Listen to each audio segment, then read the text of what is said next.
de la Superintendencia de Industria y Comercio. Démosle entonces la bienvenida al doctor Gregory Torregrosa Rebolledo.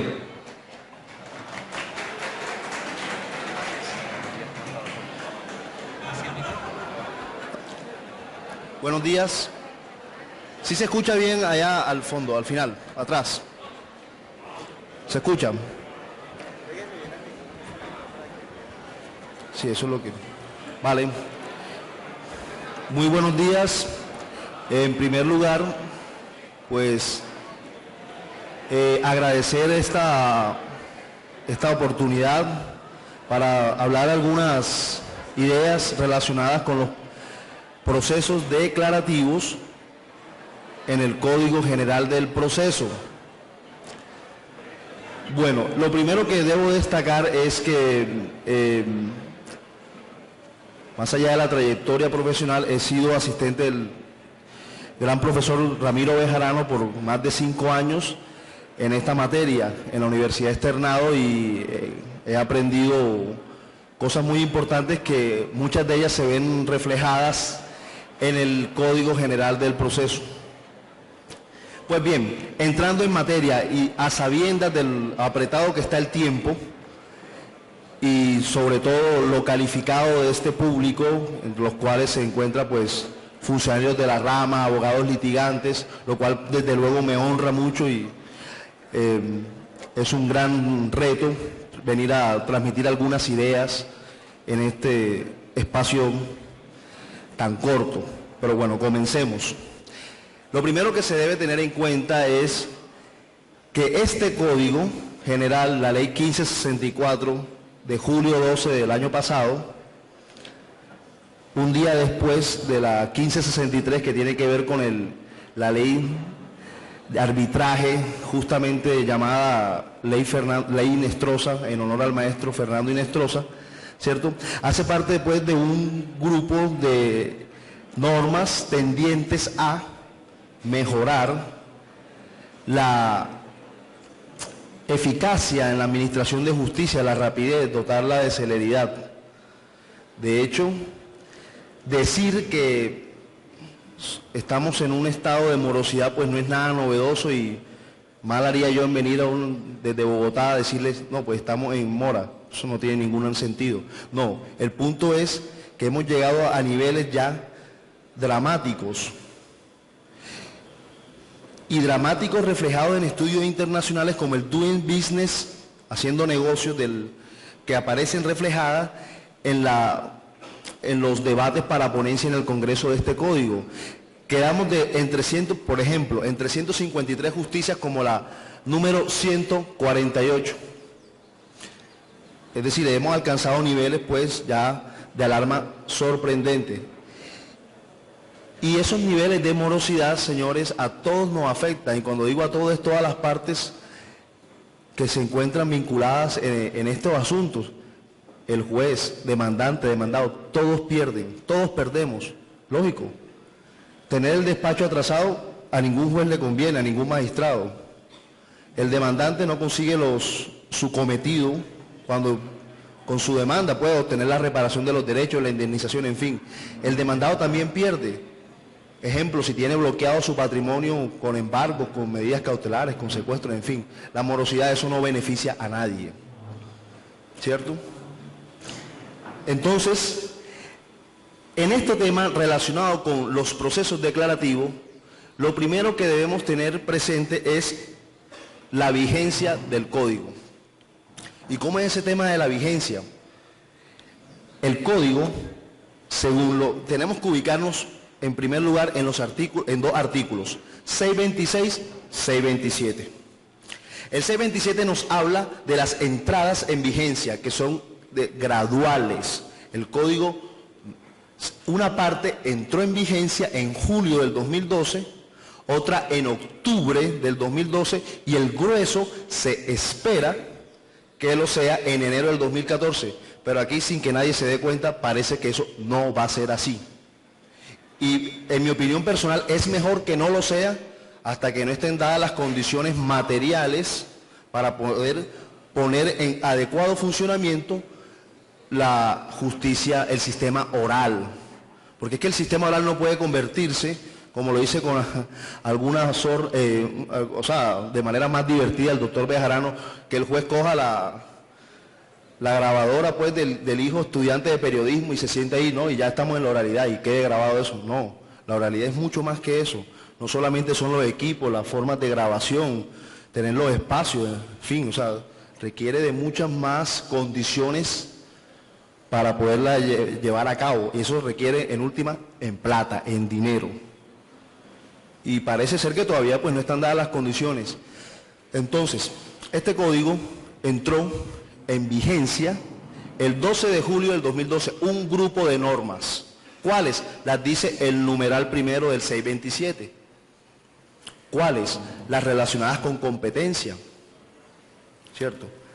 Las relacionadas con, importantísimo, juramento estimatorio, artículo 206. Juramento estimatorio que, ojo, ahorita voy a dar una opinión, es un medio de prueba.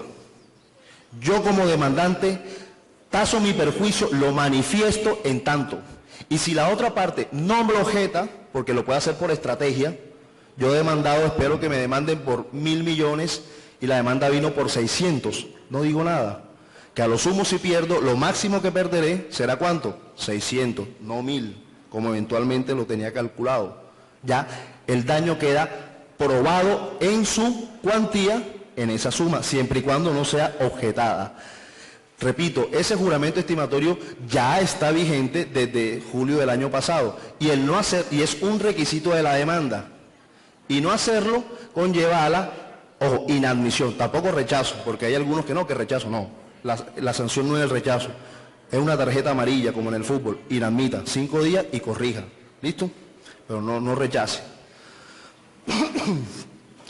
Normas relacionadas, por ejemplo, muy importantes. En octubre del año pasado, la relacionada con la interrupción de la prescripción. ¿Mediante qué?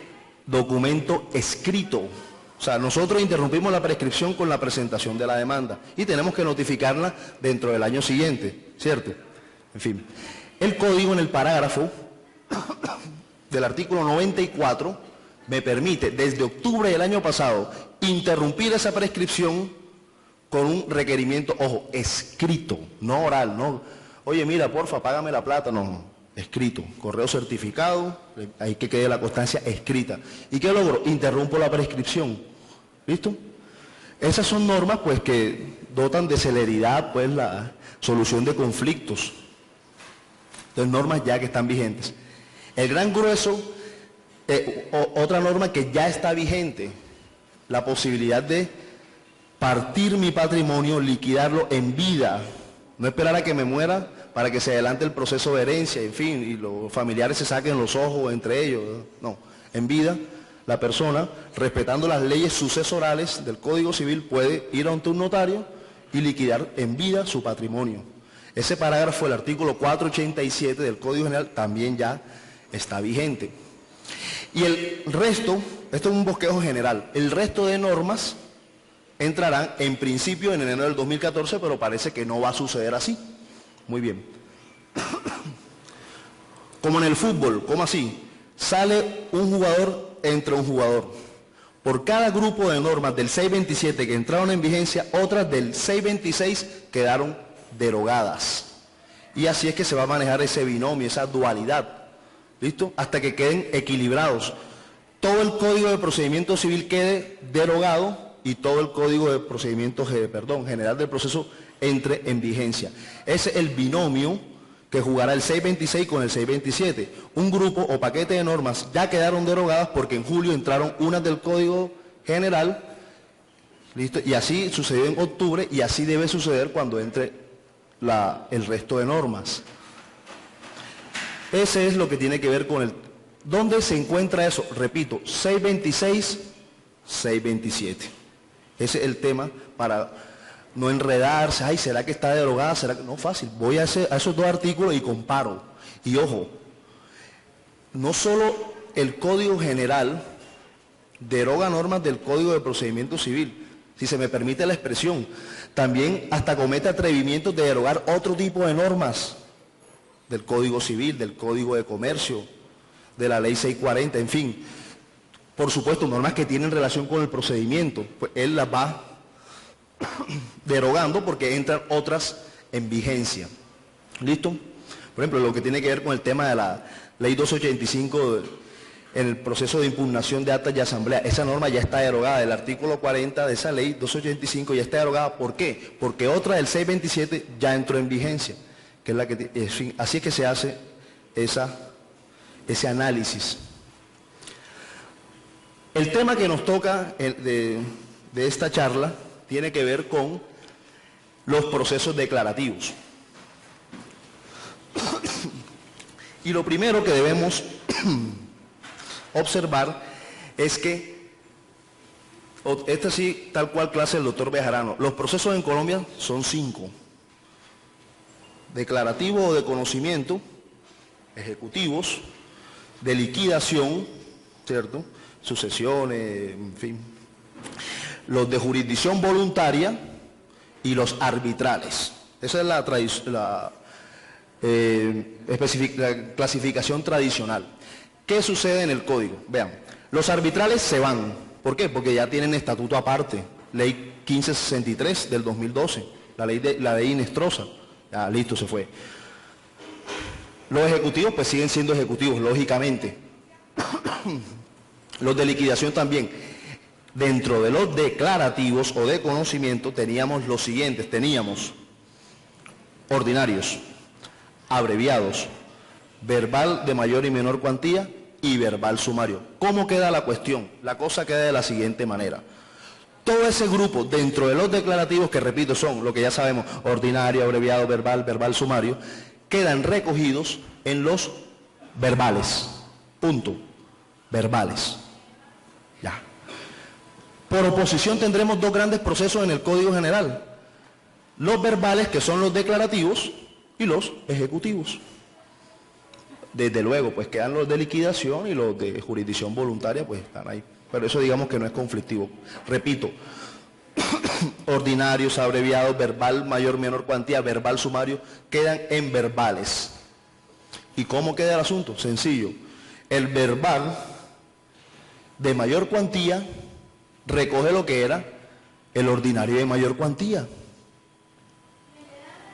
Y el verbal de mínima cuantía, por cierto, norma que también ya está en vigencia, artículo 25 del Código General, que reformó las cuantías, y entonces la mínima cuantía, desde octubre del año pasado, me llega ya hasta 40 salarios mínimos. Pues bien, si mi situación problemática va hasta 40 salarios mínimos, mínima cuantía, única instancia.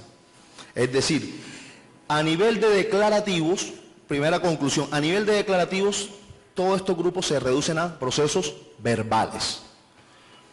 Facilito, de mínima cuantía será un verbal sumario, mínima cuantía, artículo 25, 40 salarios mínimos, no tiene apelación, por supuesto, única instancia, y los otros pues serán los verbales. ¿Vale? Desde luego, si es menor cuantía, desde 40 hasta 80 y después de ahí será la mayor cuantía, pero la gran clasificación es que hoy con el Código General son 2 grupos de verbales. ¿Cuáles? El de mínima cuantía, el de sumario, que corresponde a la mínima cuantía, y el otro, el resto. ¿Y cómo así que el resto? Pues obvio, ahí usted encontrará, según sus pretensiones, si será de menor cuantía o de mayor cuantía. ¿Listo? Porque, ojo, no es que desaparezca la menor cuantía, ni más faltaba. Ahí está, sigue ahí vigente. Lo que me refiero es que para efectos de los procesos, estos quedan en 2 grandes grupos, verbales y verbal sumario. Punto. O sea, aclara la situación. Doctor, que si tengo un proceso verbal de menor cuantía, es decir, entre 40 y 80 salarios mínimos, listo, juez civil municipal en primera instancia, la define la segunda, el del circuito, pero ¿qué? Un proceso verbal. ¿Por qué? Porque tiene apelación. En cambio, si es menor de 40, ya sabe que es de única instancia, mínima cuantía, será un verbal sumario. ¿Y qué consecuencia trae esto? Pues claro, como se lo voy a explicar, voy a referirme ahora, esto tiene que ver con los temas de las audiencias. Porque si hay una diferencia de audiencias entre el verbal y el verbal sumario. ¿Y cuáles son? Hombre, que por regla general el proceso verbal, llamémoslo el genérico verbal, el que cobija todo el grande, tiene dos audiencias. La inicial, artículo 372, 372, y la de instrucción y juzgamiento, artículo 373. Ya les voy a explicar de qué se trata. En cambio, el verbal sumario, ojo, que es diferente al verbal sumario del CPC, o sea, no, se llaman igual pero no son lo mismo, ojo, o sea, porque son diferentes, tienen una estructura diferente. Mientras que el verbal del Código General tiene dos audiencias, inicial e instrucción, el verbal sumario del Código General tiene una sola audiencia. Esa es la, y desde luego, única instancia. Y ahí comienza ya a notarse la diferencia. Pero eso es lo primero que hay que tener en cuenta. Esas anticuadas formas procesales, que el ordinario, el abreviado, verbal sumario, quedan recogidas. Y ahorita serán nada más dos, ¿cuál? Verbal y verbal sumario, punto. Y así queda catalogada el tema de los declarativos propiamente dichos, como los dice el doctor Bejarano, porque hay otros declarativos especiales, que son el divisorio, la expropiación, el deslinde y amojonamiento, también llamado juicio de apeo, también se le conoce con ese nombre, y el código trae un cuarto, nuevecito, es el monitorio. Entonces, ¿cómo nos queda la cosa a nivel de declarativo? Nos queda así: verbal, verbal sumario y los declarativos propiamente dichos, que son divisorio, deslinde, expropiación y monitorio. Así queda el asunto. Ya les hablaré sobre el sistema de cambio de legislación. ¿Qué pasa si cuando entra el Código General yo tenía un proceso ordinario andando, un proceso abreviado andando, un proceso verbal del CPC andando? ¿Cómo queda, cómo se ajusta? Ya lo hablaré. Me referiré a eso en este espacio. ¿Cómo queda el trámite del declarativo en el Código General? Hay que tener en cuenta que este sistema oral es un sistema oral, si se quiere, mixto. O sea, no es oral puro. No es como nos mostraba el doctor Tejeiros allá en Bogotá con el Tribunal de Aguas en Valencia, España, que todo es oral. No. Este tiene una fase escrita y una fase oral. ¿Y cuál es esa fase escrita?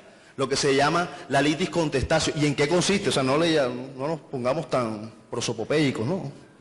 La fase escrita es: presento la demanda, me contestan la demanda, me corren traslado de las excepciones de mérito. Esa es la fase escrita. Desde luego, la cual puede incluir demanda de reconvención, reforma de demanda, llamamiento en garantía, en fin. Pero esa fase introductoria, inicial, es escrita. Luego de hecho lo anterior, vendrá la fase oral, que son las dos audiencias, si es un verbal, o la audiencia única, si es un verbal sumario.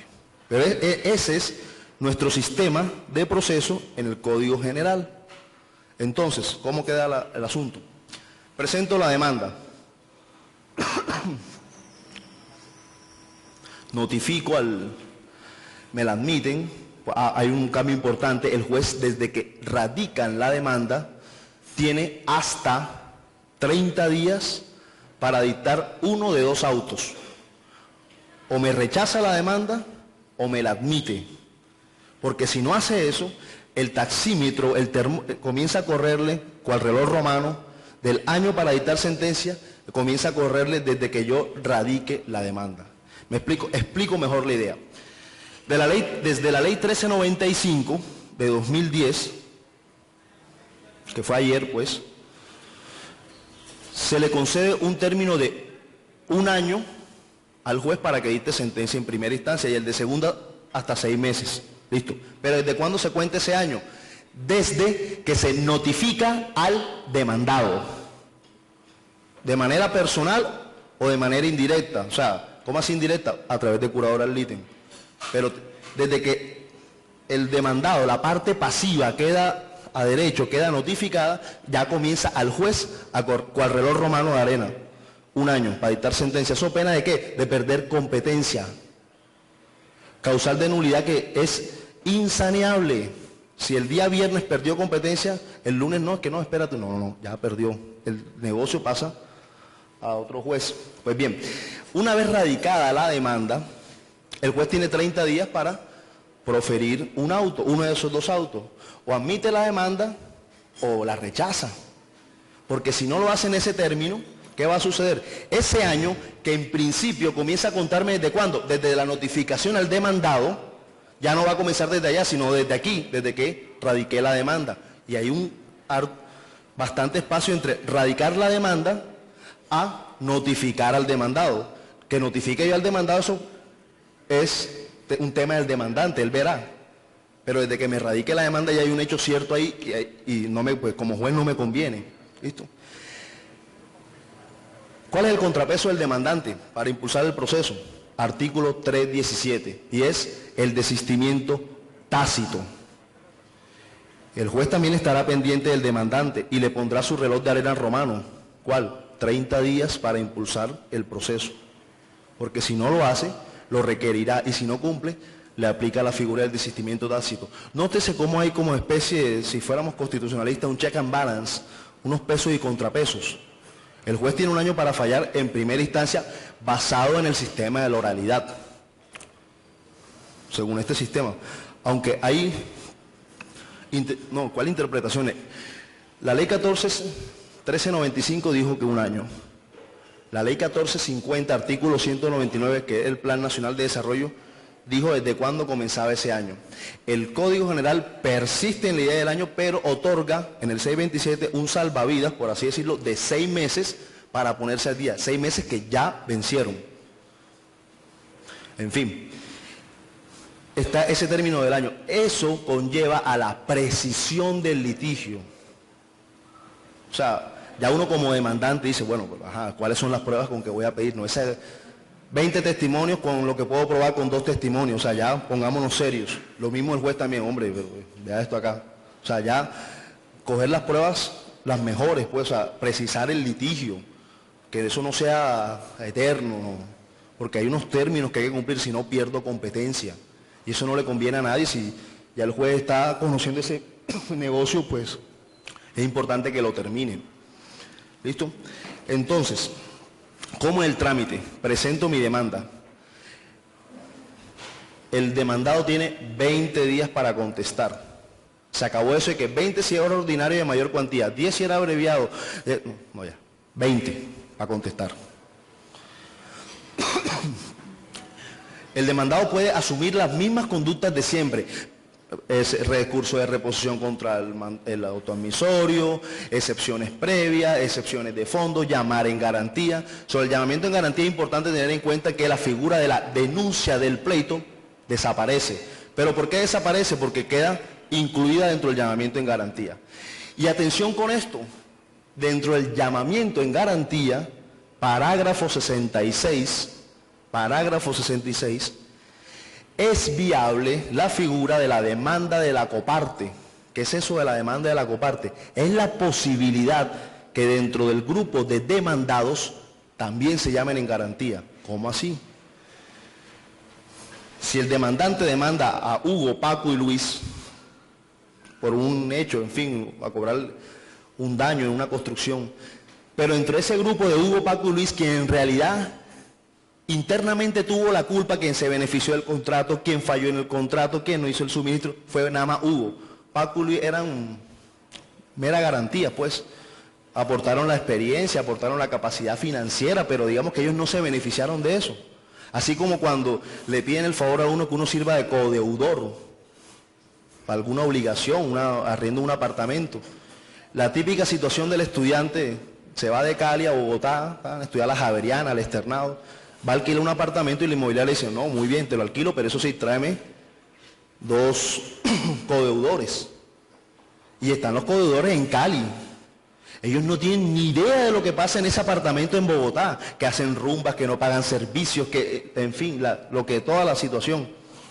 Y llega la inmobiliaria y los llama a juicio, venga para acá, págueme los daños, págueme todo esto. Y los de Cali, pues sí, yo soy codeudor y tengo que responder, pero yo no he hecho nada. Entonces la figura de la demanda de la coparte, que repito, está incluida dentro de ese parágrafo, permite que internamente ese, llamémoslo Hugo, Paco y Luis, le digan, bueno, yo soy demandado, pero venga para acá dentro de este mismo proceso y que el juez nos defina a cómo salimos. Pero eso sí, internamente, eso no afecta al demandante. No, el demandante, los tres le responden con la obligación solidaria, ¿listo? Pero internamente tengo la posibilidad de no tener que irme a adelantar otro proceso ordinario, declarativo, pues, para que me digan, oye, mira, la situación quedó esto. No, no, ahí mismo, en ese mismo pleito, el juez puede decir, internamente ustedes, vea, en realidad, quien se benefició de ese contrato fue Hugo. Hugo, usted tiene la obligación de pagarle a Paco y a Luis cualquier suma que Paco y Luis tengan que desembolsarle al demandante. Pero repito, eso es un tema interno, no le es oponible al demandante. O sea, muy bien. Presentó la demanda, 20 días, le corren traslado por 5 días al demandante para que se pronuncie sobre las excepciones de fondo, de mérito. Por supuesto, una oportunidad para presentar prueba el demandante. Surtiéndose de esa manera la etapa escrita del juicio. Y aquí ya viene lo bueno, viene la etapa oral.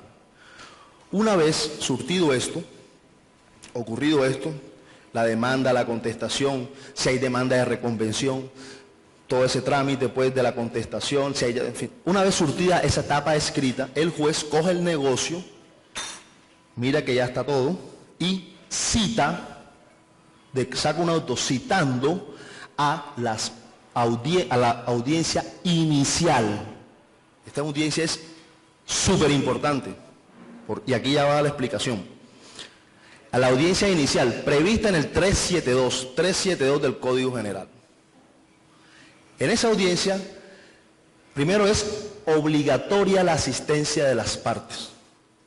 El no hacerlo equivale a que me declaren confeso, así de sencillo. Si faltó el demandante, y ojo, y obvio, no se excusó a tiempo, faltó el demandante, no se excusó a tiempo, pues lo declaran confeso frente a las excepciones de mérito del demandado, lógico, y viceversa. Si faltó el demandado y no se excusó no se excusó oportunamente, lo declaran confeso a ese demandado frente a los hechos de la demanda, desde luego que admitan la prueba de confesión. ¿Listo? Sí, por ejemplo, uno no puede confesar al Estado Civil, el Estado Civil se prueba de manera calificada con el registro civil, en fin, así. Pero repito, es unas consecuencias muy graves, o sea, hay que estar muy atento a ir a esa audiencia, razón por la cual nótese que el Código General incluye como deber del abogado informarle al cliente todas las audiencias, pero ahí agrego yo, en especial esa. Entonces sugeriría mandar el correíto, guardar copia de ese correo. Vea, señor cliente, ojo que el martes tenemos la audiencia inicial, pilas. Ya. Y es mejor informarle desde que salga el auto decretando esa audiencia. ¿Qué tal que el cliente o uno ya tenga programado otra cosa? Pues tiene la oportunidad de recurrir ese auto, pedir otra fecha, en fin, pero a esa audiencia hay que ir. Y no ir tiene consecuencias procesales y desde luego también económicas, conlleva sanciones. ¿Qué puede suceder? Dice el doctor Bejarano con bastante certeza. Puede suceder que el demandado se quede en la puerta del juzgado esperando a que venga el demandante para ver si viene. ¿Por qué? Porque si el demandante no viene, el demandado no entra, y si ninguno de los dos se excusa, el proceso termina, finaliza. Entonces, las consecuencias de la inasistencia a esa audiencia son muy graves. ¿Listo? O sea, eso lleva a que el demandado mire para ver si llega el demandante. Si no viene, él tampoco entra a la audiencia. Y si el demandante no tiene la precaución de justificarse, pues desde luego el demandado no estará interesado pues, en justificarse él tampoco. Se acaba ese proceso. ¿Listo? Entonces, en esa audiencia inicial, sí quedó clara la idea. El tema de la inasistencia. Inasistencia, desde luego, injustificada. Injustificada. O sea, no es que no fui y ya sanción, no. No fui y no sales de la confesión, o incluso las sanciones de terminación del proceso si es que faltan ambas partes y ninguna se excusa, para que quede clara la idea. En esa audiencia inicial, ¿qué se va a llevar a cabo? Algo las siguientes actividades. Primero, se resolverán excepciones previas, si es que se propusieron, desde luego. Segundo, vendrá la etapa de conciliación.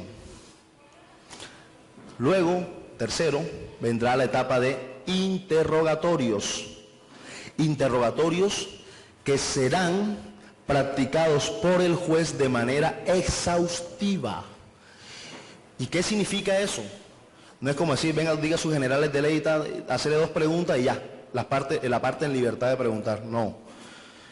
La labor del juez debe ser tan proactiva que saque incluso mejores preguntas que la contraparte, que él evacúe el interrogatorio. O sea, ¿pero por qué? Porque parte de la base de que el juez, en ese caso, ya tiene el negocio en la cabeza, sabe para dónde va.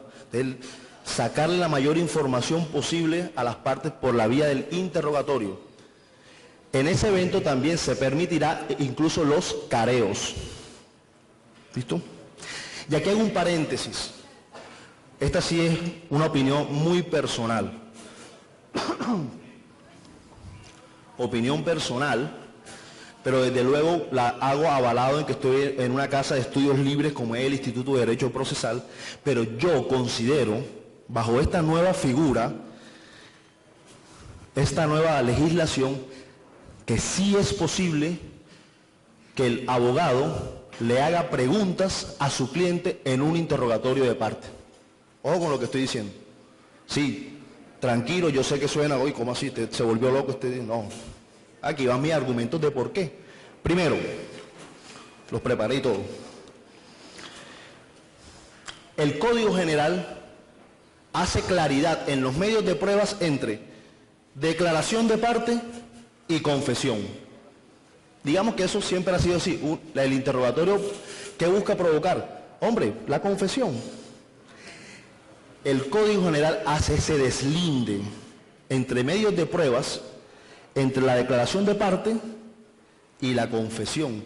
Pues desde luego la declaración de parte será todo aquello que no desfavorezca a la parte quien lo dice. Yo sí cumplí el contrato, soy un buen marido, no cometí el hecho, en fin. Declaración de parte. En cambio la confesión pues será desde luego lo que sabemos todos, elementos que me son desfavorables. Bajo ese sistema, ¿por qué no puedo, si la declaración de parte es un medio de prueba, por qué el abogado no le puede hacer preguntas a su cliente? Que lo haga. ¿Por qué no? Ay, doctor, pues que obvio, va a hablar bien, que hable bien de él. Igual, quien va a calificar esas manifestaciones será el juez en su libre albedrío, en sus medios probatorios. Es más, a mí como contraparte, sí me gustaría que preguntaran. ¿Saben por qué? Hombre, para que la contraparte se vote, se despliegue, pues, ¿qué tal que comete errores? Y me dé información, elementos de juicio para después desvirtuarla al curso del proceso, que hable, que se suelte. Y eso tiene que ver con el sistema oral, donde la prueba en público se desnuda, se vuelve genuina. Nótese que el papel aguanta todo y un perito puede decir, los materiales de la obra no son los del contrato, sí, o la parte sí incumplió, en fin, hace un dictamen. Pero vaya y sosténgalo ahí en público, frente a las preguntas de la contraparte. Ahí sí se nota si de verdad la persona hizo el trabajo, si está diciendo la verdad, cuáles son sus fundamentos, en fin. Si eso es así, pues que la parte hable. Entonces, primero, el deslinde entre declaración de parte y confesión. Y es más, por estrategia, cual jugador de ajedrez, que lo haga. ¿Qué tal que comete errores? Yo seré quien lo limite para que no cometa errores como contraparte. No, que lo haga. Que hable, que se suelte. Segundo, hombre, se puede lo más, se puede lo menos. ¿Cómo así? Si el juramento estimatorio se puede y es un medio de prueba para nada más y nada menos que tasar perjuicios, monto de perjuicios, porque eso es el juramento estimatorio, ¿cierto? Es la manifestación que hace una parte de cuánto vale su perjuicio y si la otra no dice, queda probado esa cuantía. Si eso se puede, que es lo más pues complejo, más exagerado que hay, más elevado, hombre, ¿por qué no voy a poder que la otra parte le pregunte? Que le pregunte. Eso sirve para precisar el litigio. Da información. Hombre, ve, aquí le están diciendo que usted es infiel, señora demandada. Y el abogado de la demandada en el curso del proceso de divorcio, pues el abogado le hará preguntas, obviamente, para hacer quedar bien a su cliente, pero en ese devenir ella va a soltar información. Lo mismo ocurrirá con la otra parte. Entonces, repito, segundo argumento, si se puede lo más que es practicar el juramento estimatorio, ¿por qué voy a negar esa posibilidad? Tercero, un argumento exegético. Hombre, la norma no me lo prohíbe. Vea, ayer, se lo juro, antes de lanzar esta información, cogí el código, leí esa parte como 2 o 3 veces, así, juicioso, código en mano. A ver si me prohíben que la parte que pide el interrogatorio, o sea, pues, que pide, no, mejor, el abogado del absolvente no puede, le esté prohibido, vedado, interrogar a su cliente. No lo hay. Ayer lo hice, o sea, en serio hice ese ejercicio, pues no la voy a embarrar, estoy ante un auditorio muy calificado, no voy a salir con alguna locura, vamos a justificarnos, a soportarnos. Y me leí, desde el 208 hasta ninguna parte me lo prohíbe. Claro, lógico, nosotros venimos pensando en el sistema escrito, pero allá en el sistema oral es diferente. En el sistema oral adquiere una preponderancia, una gran importancia probatoria el interrogatorio y el testimonio. Son pruebas orales, espontáneas, que se sueltan ahí. Si eso es así, ¿por qué no voy a poder? Entonces, repito, ese era, cierro el paréntesis, una opinión personal. Leyendo estos apuntes dije, ¿y por qué no? Pero, repito, es una opinión personal. En estos debates, pues, lanzar esta opinión de manera abierta para dejar pensando. No, este pelado está loco. Hay otro que de pronto no. Hombre, ahí están unos argumentos. Y como dice el doctor Ricardo Sopó, el abogado litigante es el soldado anónimo de la jurisprudencia. Hoy de pronto esto suena a locura, de pronto mañana coge fuerza. Pero, repito, dejo la puerta abierta y tengo unos argumentos legales. Entonces, volviendo a nuestro tema, audiencia inicial, excepciones previas, conciliación, interrogatorios. Viene otro punto, otra etapa muy importante, fijación del litigio. Y ojo, fijación del litigio no es utilizar esa consabida fórmula que el demandado separe todo cari acontecido. Me ratifico en los hechos de la demanda, dice el demandante, y por su turno el demandado, lo mismo en la contestación. No.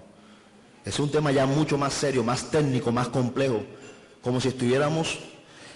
En ese momento es para que el juez coja el negocio en la parte escrita, cada uno tenga sus respectivas copias del negocio, pues que la deben tener, y comiencen. Bueno, hecho 1. ¿Aceptado o no aceptado? Sí, aceptado o no aceptado, en fin. Delimitar el juicio en realidad a lo que nos interesa probar. ¿Listo?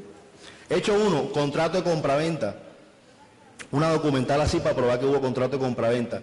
Y en la contestación, es cierto, solamente aclaro que la fecha no era martes sino miércoles.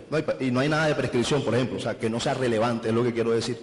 Entonces, esa fijación del litigio ayuda a precisar, a decir, hombre, tiene que ser tan importante esa etapa que ya ambas partes sepan a qué le deben apuntar para ganar el juicio, así de clarito, porque ya saben dónde está la controversia. Hecho 1, ambos están de acuerdo, sale hecho 1. Hecho 2, ya, listo. El hecho controversial es incumplimiento del contrato de suministro, el hecho 9. Este dijo que incumplió, el otro dijo que no. Aquí están los correos que dice que sí, aquí están las fotos que dice que, en fin, ahí está el choque.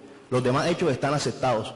O sea, mejor dicho, perdónenme la analogía futbolística, como si estuviera llenando el álbum Panini, ¿cierto? Entonces cojo con mi contraparte. ¿La tienes? No la tienes. Sí la tengo, no la tengo, así. Para saber qué es lo que hace falta. O sea, tiene que ser ese ejercicio tan claro, tan puro, que aún el cliente que, por ejemplo, no fuera abogado, sepa, ya le quede clarito a qué le tienen que apuntar de manera probatoria. Tengo que probar esto. Si quiero ganar, si quiero mis pretensiones salgan adelante, o tengo que probar esto si mis excepciones de mérito triunfen. Punto. No nos desgastemos para más cosas. O sea, esa es la fijación del litigio. Luego de precisado lo anterior, el juez hará, siguiente etapa, dentro de la inicial, es el control de legalidad. Figura que ya viene de legislación Ya venía precedida de la ley 285, si no estoy mal, la ley que reformó la ley estatutaria de administración de justicia, el artículo 25. Ya estaba incluido el control de legalidad. Y finalmente, dentro de esta audiencia inicial, el juez decretará las pruebas. Decreto de pruebas pedidas por las partes y las que de oficio él considere. Y sobre este tema de las pruebas, aprovecho enseguida, es importante destacar el tema del dictamen pericial. Cambio muy importante que trae el código a manera de dictamen pericial, y es cuál: si la parte quiere probar sus hechos con dictamen pericial, tiene que aportarlo con la demanda. Si la contraparte, el demandado, quiere desvirtuar, entonces y con dictamen pericial, acompáñelo con la contestación de la demanda. Nótese que eso brinda verdadera celeridad al proceso. ¿Por qué? Hombre, porque ya no nos vamos a desgastar en, señor juez, decréteme el dictamen pericial. Listo, lo decreto. Nombre, lista de auxiliares de la justicia. Listo. Que el perito vaya, acepte el cargo, tome posesión, consignación para gastos, vaya, haga todo el tema de la elaboración del dictamen. Después viene el tema de la controversia del dictamen, solicitud de adición, aclaración. Después el tema de la objeción por error grave. Ahí se nos fueron, ¿cuánto? 2 años de proceso. Ahí, solo en ese tema. En cambio ahora, bajo esta nueva óptica, quiero probar con dictamen, aquí está el dictamen, vea. Y ojo, que el perito sea un perito serio y sobre todo que en su agenda esté ese proceso. ¿Por qué lo digo? Porque seguramente ese perito lo llamarán a declarar, seguramente no. Si el juez lo considera, lo declara, o si la contraparte, como ya quedó abolido el tema de la objeción grave, la forma de controvertir al perito es de 2 maneras: o presentando otro dictamen o llamando al perito a que responda a mi cuestionario frente a ese dictamen. Repito, ahí la prueba se vuelve genuina, se vuelve pública, abierta, si se permite el término, nuncupativa, pues. ¿Listo? Y el perito podrá decir misa en el dictamen, pero vaya y sosténgala viéndola a los ojos a la contraparte a ver, o las explicaciones que rinda, pues, o que el juez diga, hombre, ¿cómo así? ¿Usted por qué liquidó ese crédito al 15% si el pagaré dice que es apenas hasta el 8%? No, y ya se va desnudando pues la prueba. Porque repito, el papel aguanta todo, pero vaya y sostenga allá. Y ojo, si ese perito no va, y desde luego no se justifica, pierde validez probatoria ese dictamen. ¿Listo? Es muy importante tener en cuenta ese asunto. Luego continúa, bueno, se decretaron pruebas. La norma habla que tratándose de inspección judicial, donde sea obligatoria practicarla, como por ejemplo el proceso de declaración de pertenencia, esta tiene que haberse hecho antes de seguir a la segunda etapa, que es la de audiencia de instrucción y juzgamiento. ¿Y qué es esa audiencia de instrucción y juzgamiento? Es la audiencia donde se van a practicar pruebas, alegar de conclusión y dictar sentencia. ¿Listo? Pero repito, el dictamen pericial ya viene hecho. La inspección judicial tiene que hacerse antes de esa audiencia. Es decir, solo que me queda interrogatorio de los peritos, interrogatorio de los testimonios a los testigos y exhibición de documentos. Sigue la etapa de ¿qué? Alegar de conclusión hasta por 20 minutos o un término superior si el juez lo considera, y dictar sentencia. Sentencia que se dictará ¿qué? Oralmente. El juez puede pedir un receso hasta de 2 horas para tal efecto. Y si ve que no es posible dictar sentencia, deberá anunciar el sentido del fallo ahí mismo y después proceder a dictar sentencia en los 10 días siguientes. Desde luego, la apelación, en ese evento que se dicte la sentencia por escrito, ojo, sentencia que se notificará por estado, no por edicto, porque la figura del edicto desaparece en el sistema del Código General, se interpondrá cuando se notifique por estado esa sentencia por escrito. Desde luego, si se notifica en audiencia de manera oral, pues quedará notificada en estrado y se tendrá que interponer el recurso inmediatamente, si es el... Hombre, para concluir, sea, hay mucho más tema, pero debido a lo reducido del tiempo, pero para no dejarle esta idea suelta. ¿Cómo es el tema del tránsito de legislación? Eso está en el 625. Entonces, si se trata de un proceso ordinario o abreviado, ojo, primero, ordinario o abreviado, hay que ver en qué etapa quedó ese proceso. ¿Cómo así? ¿En qué etapa quedó? Si se dictó, ya se dictó auto de pruebas. Repito, si estamos en un ordinario o abreviado y estamos adelantando ese ordinario o abreviado bajo el CPC y de pronto entró el Código General. Uy, ¿ahora qué hacemos? Entonces, vámonos al 625. Entonces, ¿qué dice ahí? Si no se ha dictado auto de pruebas, entonces que se dicte, que el juez dicte el auto de pruebas según CPC, por ejemplo, y una vez dictado ese auto de pruebas según CPC, ahí sí que cita audiencia de instrucción y juzgamiento para practicar esas pruebas. Repito, primer evento, estoy en ordinario o abreviado, no hay auto de pruebas, entonces ¿qué hago? Dicto el auto de pruebas como juez y cito audiencia de instrucción y juzgamiento, y ahí sí el proceso sigue según las reglas del Código General. Ya dicté auto de pruebas, entonces las practico, o sea, ya dicté segundo evento, ya dicté auto de pruebas según CPC, entonces practico las pruebas según CPC, normal, y cuando ya finalice ese periodo probatorio, cito audiencia de instrucción y juzgamiento, pero con el único fin de ¿qué? De alegar de conclusión, y de ahí que el proceso siga su curso bajo las reglas del Código General. Que entró, tercera hipótesis.